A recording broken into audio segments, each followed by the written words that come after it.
महाराष्ट्र की सियासत में बड़ा भूचाल। एकनाथ शिंदे सरकार को सत्ता से उखाड़ फेंकने का ओबीसी नेता का बड़ा ऐलान, मचा हड़कंप।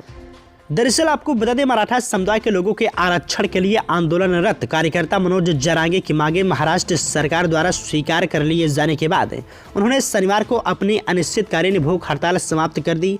मुख्यमंत्री एकनाथ शिंदे ने घोषणा की है कि मराठा समुदाय को जब तक आरक्षण नहीं मिल जाता तब तक उन्हें अन्य पिछड़ा वर्ग ओबीसी को दिए जाने वाले सभी लाभ दिए जाएंगे। हालांकि सरकार के इस फैसले से ओबीसी समुदाय में रोष है। ओबीसी नेता प्रकाश सिंडगे ने कहा कि एकनाथ शिंदे सरकार को सत्ता में रहने का कोई अधिकार नहीं है, हम उसे सत्ता से उखाड़ फेंकेंगे।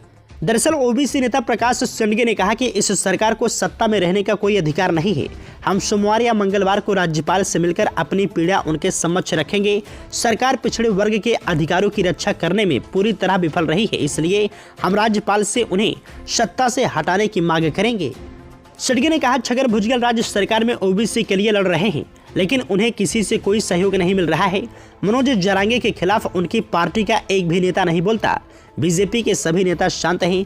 भाजपा के प्रदेश अध्यक्ष चंद्रशेखर बावनकुले, उप मुख्यमंत्री देवेंद्र फडणवीस भी चुप हैं। हमने आरक्षण के मुद्दे पर चर्चा के लिए देवेंद्र फडणवीस से मिलने का समय मांगा था, लेकिन पिछली बार वे हमसे नहीं मिले।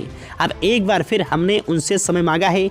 हम चाहते हैं कि फडणवीस ओबीसी के लिए आरक्षण को लेकर अपनी स्थिति स्पष्ट करें। ओबीसी नेता ने राज्य सरकार पर हमला बोलते हुए कहा कि ऐसा लगता है कि हमें ओबीसी का आरक्षण बरकरार रखने के लिए राजनीतिक लड़ाई लड़नी पड़ेगी। पूरे महाराष्ट्र में आक्रोश प्रदर्शन करने जा रहे हैं। साथ ही हम मराठा आरक्षण को लेकर सरकार के सभी आदेशों की हम होली जलाएंगे।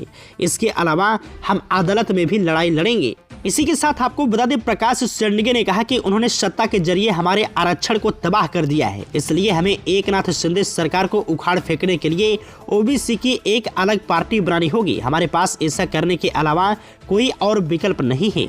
हमने सोचा था कि ऐसा नहीं होगा, हमारा आरक्षण प्रभावित नहीं होगा, लेकिन अब हमारा आरक्षण लूट लिया गया है, इसलिए हमें इस सरकार को उखाड़ फेंकना है। हम सभी ओबीसी नेताओं की बैठक बुलाएंगे और इस पर फैसला लेंगे। जल्द ही हम अपना राजनीतिक रुख स्पष्ट करेंगे।